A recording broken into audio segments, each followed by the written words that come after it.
আসসালামু আলাইকুম। আরও একটি নতুন ভিডিও নিয়ে আপনাদের সাথে হাজির হলাম। আজকে আপনাদের সাথে শেয়ার করব মুম্বাই যেয়ে কি হলো এবং মুম্বাইয়ের মার্কেট কতটা সস্তা। 2 দিন 1 রাত ট্রেনে কাটানোর পর আজকে মুম্বাই স্টেশনে নামলাম এবং নামার পরে দৃশ্যগুলো খুব সুন্দর ছিল। এটা হচ্ছে মুম্বাইয়ের হাইকোর্ট, অনেক সুন্দর, আমার বারবার চোখে পড়তেছিল।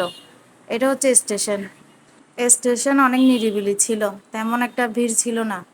সবাই লাইনে ধরে ধরে টিকিট কাটতেছিল আগামী ট্রেনে ওঠার জন্য।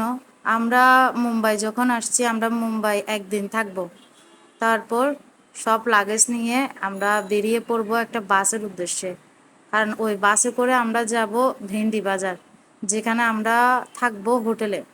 মুম্বাই এমন একটা শহর, যে শহরে আসার জন্য ওখানের ইন্ডিয়ার মানুষরাও অনেক পাগল থাকে। তো মুম্বাইতে এসে আমার অনেক ভালোই লাগতেছে।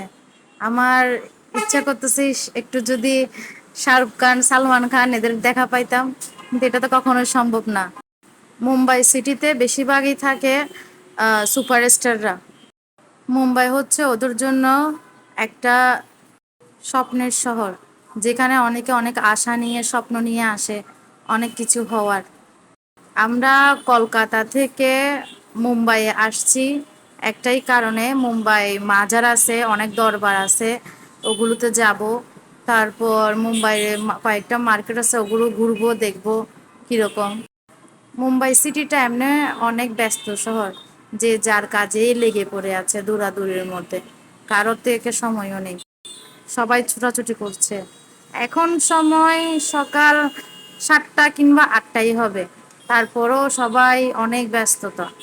রাস্তায় গেলে বোঝা যাবে কতগুলো মানুষ। স্টেশনে অতটা মানুষ দেখা যায় না যতটা মানুষ রাস্তায় এসে দেখা গেছে। আমরা সবাই রাস্তায় নেমে পড়ছি। রাস্তায় নেমে আমরা বাসের জন্য অপেক্ষা করব, কারণ এখান থেকে যদি বাসে যাই তাহলে টাকাটা কিছুটা কম দেয়। এইটা হচ্ছে যে হাইকোর্টটা, যেটা আমি প্রথমে বলছি, এটা আমার বারবার চোখে পড়তেছিল। অনেক সুন্দর একটা বিল্ডিং, এত সুন্দর হাইকোর্ট।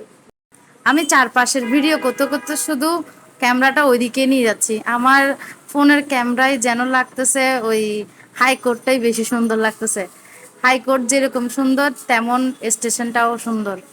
তো আমাদের লাগেজ ছিল, আঙ্কেলরা একটু হেল্প করছে। বাইরের দেশে যে একটা জিনিস শিক্ষাই হলো, সেটা হচ্ছে যে আমরা যদি অন্য দেশের ভাষা জানি, তাহলে আমাদের ওই দেশে যাওয়াই অনেক কিছুই সহজ হয়ে যায়। যেমন আমরা যখন স্টেশন থেকে বাইরে নামতেছিলাম, তখন আমাদের সাথে যে আঙ্কেলগুলো গেছিল, ওরা অনেকবারই গেছে ইন্ডিয়াতে, কিন্তু ওরা যতবারই যায় ওরা মানে ভুলে যায় যে কোনটাতে কোন বাসে উঠতে হবে বা কোনখান থেকে কোন দিকে জেলে সহজ হবে, এটা ওরা ভুলেই যায়।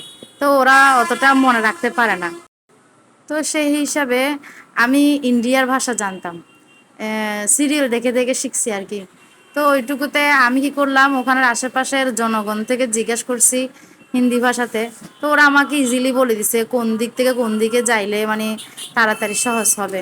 তো আমি বাসে উঠে পড়লাম আঙ্কেলদের সহ নিয়ে।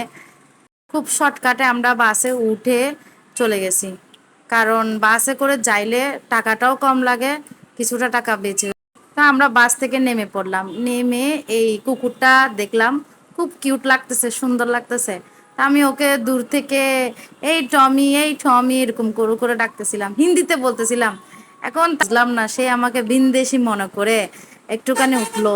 আমি তার কাছে গেলাম, একটু তার মাথায় হাত বুলে দিব, সে আমাকে যে দূরানি দিল, আমি তো ভয়ে পালাই ছুটছি। আমার আক্কেল হয়েছে, আমি আর যাব না। তারপর আমরা লাঞ্চ করে খাওয়া দাওয়া করে বিকালের দিকে বের হলাম new market, Mumbai new market. এত সুন্দর সুন্দর ড্রেস দেখে আর এত সুন্দর সুন্দর গহনা দেখে আমার তো পুরো মাথায় নষ্ট। যেদিকে যাচ্ছি সেদিকেই দেখতেছি ড্রেস, গহনা, জুতা, বোরকা, মানে কোনো কিছুর অভাব নাই। আর সব কিছু এত সুন্দর সুন্দর, এত সুন্দর সুন্দর ড্রেসগুলো এখানে না ঝুলাই রাখলে একটা শোরুমে দিল অনেক সুন্দর হতো। এই যেমন এই নেকলেসগুলো কতটা না সুন্দর। এই নেকলেসগুলো ওখানে দামই হচ্ছে যে মাত্র 700-800 টাকা। তারপর আঙ্কেলদের সাথে গেলাম আতরের দোকানে। ওরা কয়েকটা আতর পারফিউম নিবে দেশের সবার জন্য। তা আমাকে বলতেছে তুমি আমাদের সাথে চলো, তুমি তো হিন্দি কথা বলতে পারো, তুমি ওদেরকে বলিও কোনটা কোনটা আমরা নিতে চাচ্ছি। তো আমিও গেলাম, যে দেখলাম অনেক সুন্দর সুন্দর বোতল, যেগুলোতে পারফিউম ওরা ভরে ভরে দেয়। ওই যেগুলো গোল্ডেন কালার, ওগুলোতে থাকে যে পারফিউম, আতর, এগুলো এই ছোট ছোট এই ক্লিপগুলোতে ওরা ভরে ভরে দেয়। এগুলো এক একটা এক এক প্রাইস। আমার দেখে অনেক সুন্দর লাগছিল, আমার ইচ্ছা করছিল আমিও কয়েকটা নিয়ে নিই, কিন্তু আমি এখন তো নিতে পারবো না, কারণ আঙ্কেলরা। আজকের ভিডিও এতটুকুই।